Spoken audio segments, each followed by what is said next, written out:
as you can see, a very accomplished author, media personality, restaurateur, and celebrity chef. And Bobby Chinn is the host of the very successful World Cafe series. So also collaborating with various chefs in the world, such as Keith Floyd, Anthony Zimmerman, Anthony Worrell Thompson, Anthony Bourdain, sorry. He's actually done lots of those TV programs. He's an accomplished stand-up comedian, for those of you that know him. As you saw in the video, musician, performer, and he's worked in various jobs, from selling kites to hustling on the floor of the New York Stock Exchange. So a very interesting career, but eventually his passion took him to San Francisco, where he started in his culinary field, and then his wanderlust took him to Vietnam, where he spent the next 22 years developing the modern Vietnamese cuisine. So with restaurants such as Restaurant Bobby Chinn in Vietnam, and then Miss Saigon, Ho Chi Minh City, and House of Ho. He's won many awards. The one in Hanoi won him the best restaurant, the coveted 5-star Diamond Award, and he's served various who's who from Vietnam, but plus international celebrities such as the Clintons and Bob Dylan. So very well known, but yes, I'd like to welcome on stage now Bobby, who is now working on Top Chef.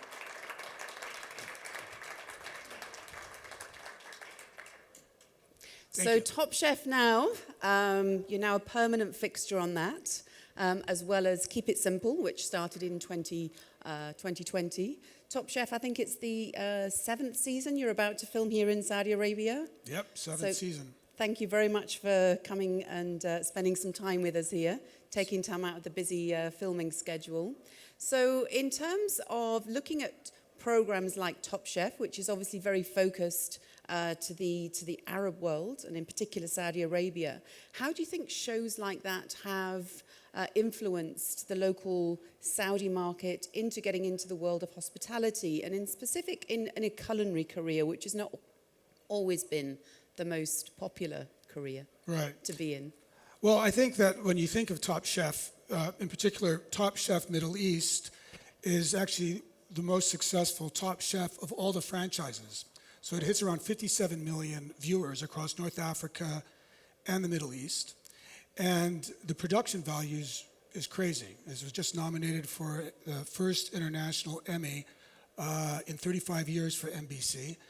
And it's a very entertaining show, which attracts 3 generations of family, like children, grandchildren, and it's showcasing our industry in a very realistic light.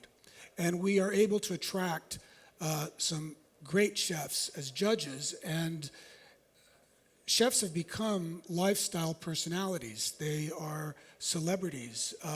It's not looked down as a subservient position anymore. And I think that's changing across the Middle East. I don't know, I'm half Egyptian, so when I think of food in our culture, we have generally servants, we have cooks, and we have drivers. And I see that the driver has more value than the cook, because the driver drives the car, drives your kids to school, and can finish stuff, where our profession is more subservient. And I think that's changing. I think the TV show, Top Chef in particular, is changing that perception of who we are. Chefs are not just culinary artists and mechanics. If you just listened to Tom Aikman earlier, it's about product. If you look at climate change, 33% of greenhouse gases attributed towards our food system. So all of this is changing, and I think that chefs, and in particular Saudi Arabia, that is obviously burgeoning with this ridiculous renaissance of restaurants and investments, and it's just going to take off. And I think that Top Chef is helping in that department. you liken it to a driver being more important in the eyes of the community and things like that. So if you think about it, a driver is in charge of a lump of metal at the end of the day, where a chef is in charge of keeping the family healthy. Right. But a lot of people don't know the health aspects of their food. Yes. I mean, if you look at 7 of the 10 leading causes of death are diet-related. We have a diabetes crisis in China. 50% of China is pre-diabetic.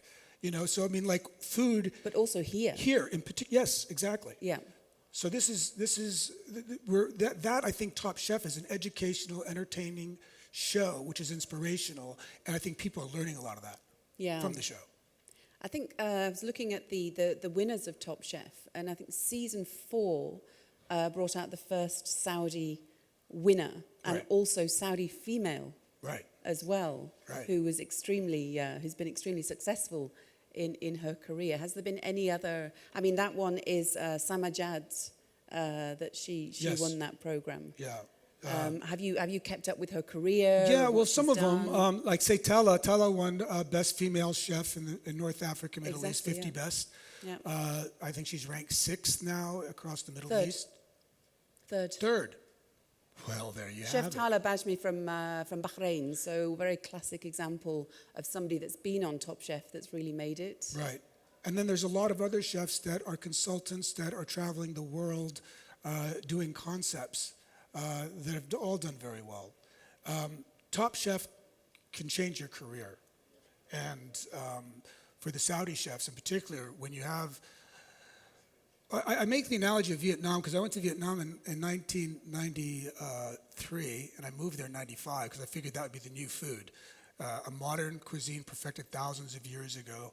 And due to the American embargo, people didn't know the culture. They didn't know anything about the country other than a war. Now, if I make the comparison between Saudi Arabia and Vietnam, the Vietnamese had no money. They were part of their communist country. Their trading partners all went bankrupt, and the first countries to invest were Asian countries. Where Saudi Arabia, they have the money, right? So they can make it happen much quicker. They have the will. As far as hospitality is concerned, we all know Arab hospitality and the hospitality of the Saudis it's natural. So to do the industry here seems to me like it's just going to accelerate because you're just the natural hospitable environment, people, the money, and then obviously the expertise that are going to come in here and impart their values and their ways of cooking and their ways of doing business. I think that's going to accelerate. So how do you think if the restaurant scene here in Saudi, it's growing exponentially? How do you think, in your mind, how do you think it's doing in terms of what it's doing really well and what it could do better? Let's be a bit controversial here. What could we do better here? Don't shoot the messenger. I think that restaurants require money. Let's start there, because most restaurants go under because they don't have enough money. So there's money here. So I've not seen a restaurant or been to a restaurant of the high-end calibers that you're like looking at the plates, the glassware, the service, the linen, the design. It's all there. Yeah. They're doing that very well. There's a lot of purchasing of brands, attracting high-quality chefs, and they have the ability to bring in a lot of product. So usually when I eat at restaurants, the chef will come out and say, 97% of our ingredients are flown in. I was like, well, in California, that's not a good thing, right? We're 80-20. We want everything to be within 50 miles away. So I think that you're going to need the infrastructure to support these restaurants with this growing interest in, obviously, tourism, and tourism will grow. You have domestic tourism, but then the other tourism is going to follow suit. So I think that we're going to go into like food tech, aquaponics, agriculture. You're going to start growing for flavor. You're going to start growing a lot of product here. I think that also Saudi Arabia invested heavily in Sudan for their fertile soils because of food security issues, and that's what we learned from COVID, is that there's issues as far as a broken system. We got to be eating more local. And obviously eating more local will support the economy greater because there's more of an acceleration of that money in the actual country versus a supermarket chain. So yeah, I think those are going to go. I think that having been to the airport recently, seems like a lot more people are coming. So those queues are long. So I got to figure that it's got to be difficult to get visas. Work permits, I think, is going to be another issue, because as this acceleration happens, they got to accelerate the access to bring people in here to do what they're hired to do. Yeah. In the quest of people, I know there's been a lot of talk this morning about the access of people, how many more locals that we need into the hospitality industry. What do you think's needed in terms of growing the talent, the culinary talent here? Well, it's the same, I think, in most countries, is that you have to have someone that knows what they're doing or has their style of doing something. And I think Tom laid it out very, very clearly, is that you have to, we're a nurturing profession. You can't be a chef and not want to nurture somebody, right? You can be egotistical with making your food, whatever, foo-foo and foam and gel and all that stuff, that's great. But you have to impart that to somebody, because you can't do it on your own.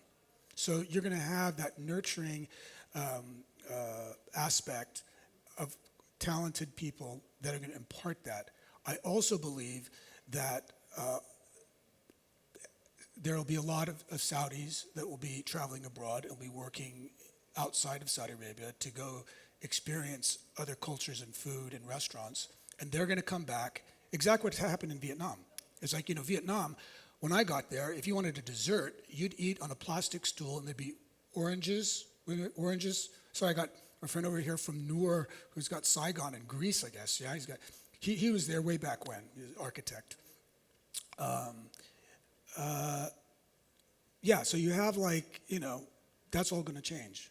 I forgot what I was saying. Yeah.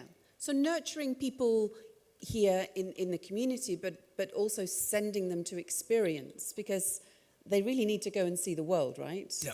When you're a chef in Europe, you travel around Europe, or you go to the States, or you go to Australia. So having the Saudis then travel outwards to bring in that as well as domestically, experience. because they're going to learn their own cuisine. When I went to Vietnam, it was like, you talk about Chinese food. Tell that to someone in San Francisco. We're going to eat Chinese food. What does that mean? Is it Cantonese? Is it Hainanese? Is it Szechuanese? I mean, there is specific time. And here in Saudi Arabia, it's a regional cuisine, regional ingredients. And I think you'll discover that. And then you'll also learn either French technique or maybe even Chinese technique, which would be kind of nice. And then see how that all comes about. It was part of the Silk Road, so I'm sure that it won't be that difficult. Yeah. We've seen Michelin coming into Dubai, possibly coming into Saudi Arabia. How do you think that's going to change the landscape? Well, the fact there's food tourism at the United Nations, right? People are traveling for food, and it is the fast track to understanding a culture. You go to the market, you go to the restaurants, and you'll understand where you're at. So I think that'll be helpful. I think that our profession is almost like snooker players. You ever watch snooker? The man whispers, and he's going to take the shot on the ball. It's very gentlemanlike. In real life, it's hustlers taking your money at a pool jar kind of thing, right? Our job looked glamorous. We wear these beautiful chef jackets, these Brigard jackets are like 120 euros, right? And, but really deep down inside, we're mechanics. We're operations, And scientists. And scientists, yeah. What's food is science. Exactly. Anybody would like to ask any questions for Bobby while we've got him here with us on stage? Anything? Yes, we have one over here from Mr. Singleton. As always, yeah. Always rely on you, Hen. Thank you, James. Good to see you, and thanks for all your work. As you're growing up as a culinary genius, which is what you are, did you take your inspiration from the core traditions of the kitchen, or from the lifestyle of the world, from your travels as you've gone around and you've seen ingredients, you've seen space? Where have you enabled the talent that you have? There was no roadmap for me. I mean, I did try college. I did okay. I did really great jobs on Wall Street.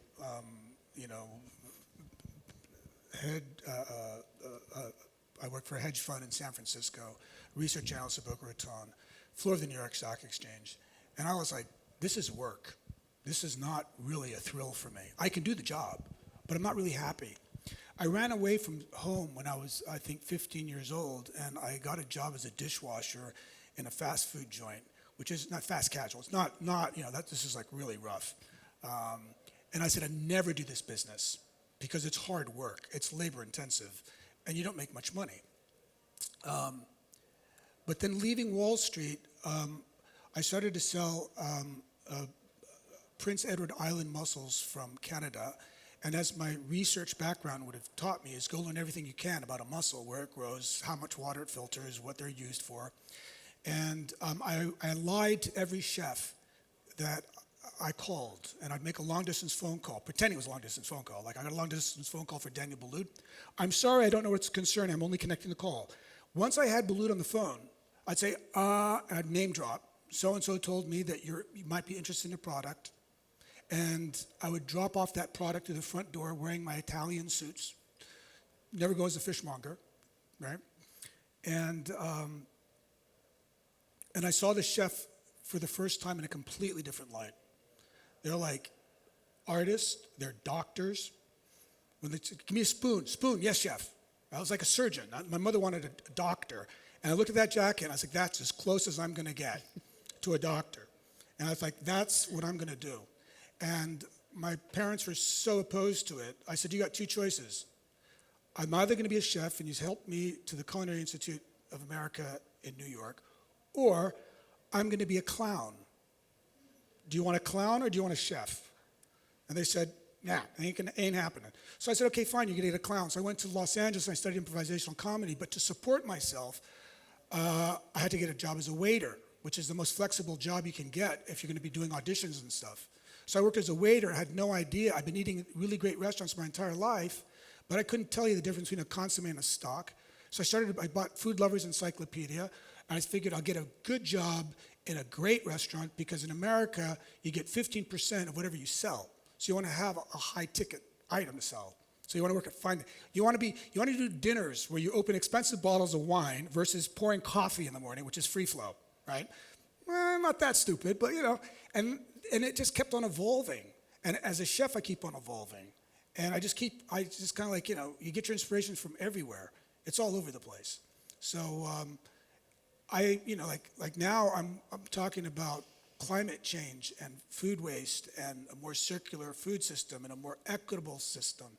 And, that's where I'm going now. I don't know 5 years or 10 years where I'll be, but whatever it is, I'm reading, I'm learning, I'm watching, I'm paying attention.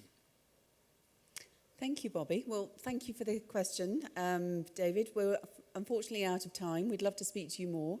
I want to wish you all the best for season 7 of Top Chef.